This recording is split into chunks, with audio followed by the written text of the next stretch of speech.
menjadi pengurus Pantas Cabang Laskar Merah Putih Kabupaten Magelang.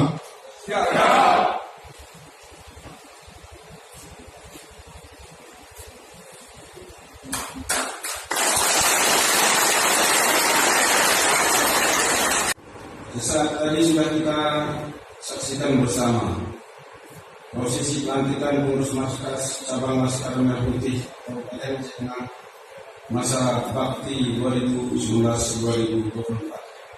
Diharapkan dapat merumuskan program dan kegiatan yang nyata dan terukur.